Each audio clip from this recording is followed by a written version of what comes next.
Online बातमी YouTube चॅनलला subscribe करा आणि बेल आयकॉन दाबून आपल्या परिसरातील बातम्या सर्वात प्रथम पहा।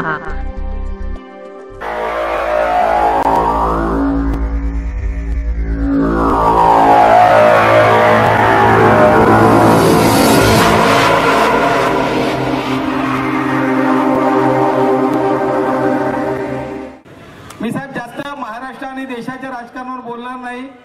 तसा मी आंतरराष्ट्रीय पातळीवर नेतृत्व करणारा एकमेव आग्रही आहे। मी लंडनला ITF वर व्हाईस चेअरमन आहे आणि पहिला आग्रही आहे का तिथपर्यंत पोहोचलो। ILC ला सुद्धा मी ILO मध्ये रिप्रेझेंट करतो। पण आम्हाला काय बोलायचं ते पनवेल उरण संदर्भात बोलायचं। जे आमचे विरोधी पक्ष आहेत आणि जे आपले सहकारी पक्ष आहेत ते वर जाऊन सांगतात काँग्रेस कुठे आहे। अरे काँग्रेसच्या जीवावर जे मोठे झाले तेच सांगतात काँग्रेस कुठे आहे। हीच आहे काँग्रेस, ही तुमच्या समोर बसलेली काँग्रेस आहे। प्रत्येक ठिकाणी त्या ठिकाणचेच कार्यकर्ते फक्त आलेले आहेत।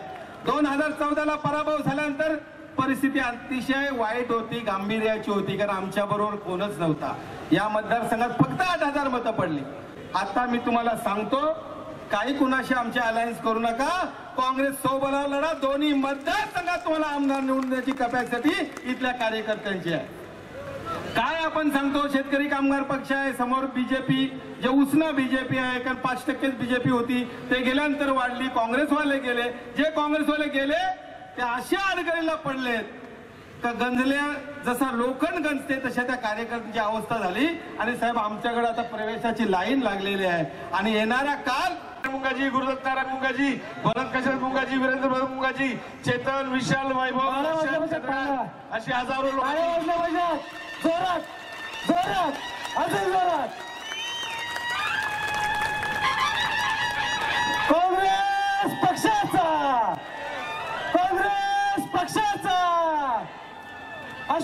आरसी गरज साहेब यांचे आपण काँग्रेस पक्षाचा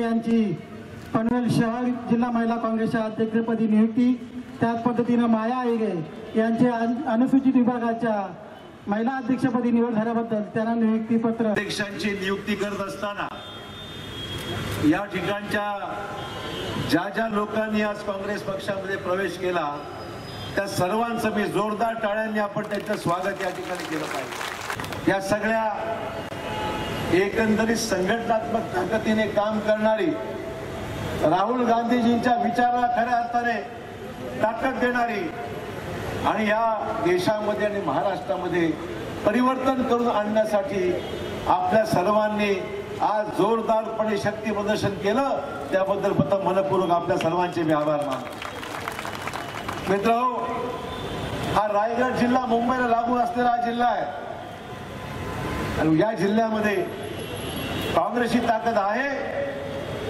मध्यंतरीच्या काही काळामध्ये काही कारणास्तव आपली लोक इकडे तिकडे गेली आणि फायदा भाजप शिवसेनेला झाला।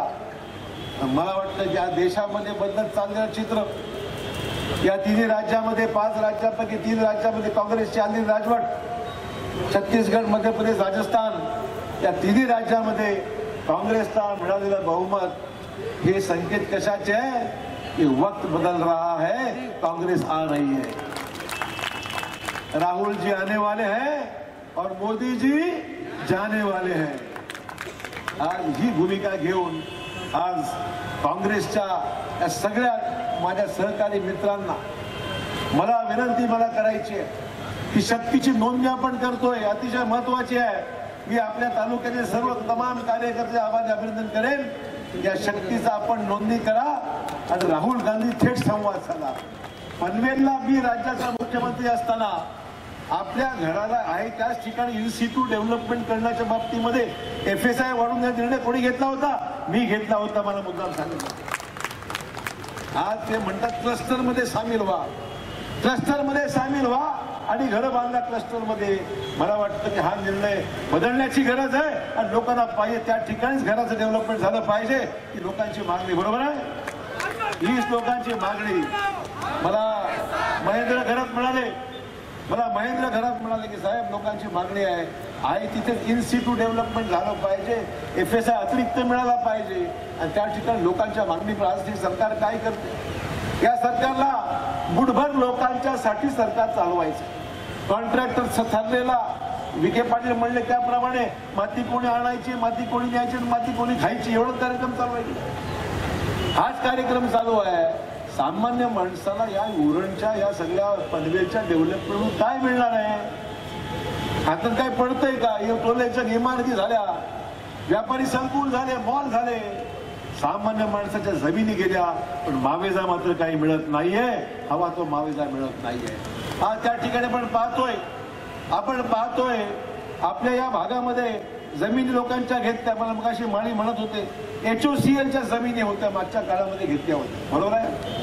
HOCL साठी जमिनी घेतल्या होत्या, त्या जमिनी आता BPCL कडे ट्रान्सफर करण्याचं काम सुरू आहे. आणि BPCL ला गेला आम्ही तक्रार नाही, पण लोकांना काहीतरी मावेजा वाढून तरी द्या ना बाबा. आमच्या काळामध्ये सोनिया गांधींनी निर्णय घेतला, आमचं सरकार जायच्या अगोदर सोनिया गांधींनी निर्णय घेतला की शहरातल्या जमिनी घेतल्या डबल किंमत, दुप्पट किंमत, आणि ग्रामीण भागातली जमीन घेतली तर 4पट किंमत. हा निर्णय कोणी घेतला? तो काँग्रेसने घेतला, सामान्य माणसाला फायदा व्हावा. मुळात नवी मुंबईचं एअरपोर्टचं काम करण्यात आलेलं आहे ते अतिशय नियमबाह्य आणि सर्व नियमाला फाटा देऊन एक विशिष्ट कंपनीला देण्याकरता सरकारनं हा निर्णय घेतला. 26% सिडकोची भागीदारी म्हणजे सरकारी भागीदारी. परंतु ज्या पद्धतीने ह्या सगळ्या प्रक्रिया राबवल्या गेल्या पंचायतच्याच पद्धतीने, त्यामुळे सरकारकडे मी स्वतः पत्र दिलं आहे आता मुख्यमंत्री याची त्या संदर्भातली आम्हाला सगळी माहिती दिली, चौकशी झाली पाहिजे. मुठभर लोकांचा फायदा होण्याकरता, मुठभर लोकांचे घरं भरण्यासाठी तुम्ही हा प्रकल्प राबवता. तिथं शेवटी एअरपोर्टची कामं कोणाला दिली तर आम्हाला कर्तव्य नाही. परंतु राज्य सरकार ज्या पद्धतीने ह्या सगळ्या प्रक्रिया राबवते हीच मुळात नियमबाह्य आहे. त्या विरोधात तर सरकारने ताबडतोब प्रक्रिया थांबवली नाही तर याच्या विरोधामध्ये शेवटी न्यायालयामध्ये जाण्याशिवाय दुसरं आपल्याकडे पर्याय राहणार नाही, इतकं स्पष्टपणे मुख्यमंत्र्यांनी सांगितलं. आपल्या परिसरातील बातम्या आमच्यापर्यंत पोहोचवण्यासाठी या क्रमांकावर संपर्क करा 9321997413.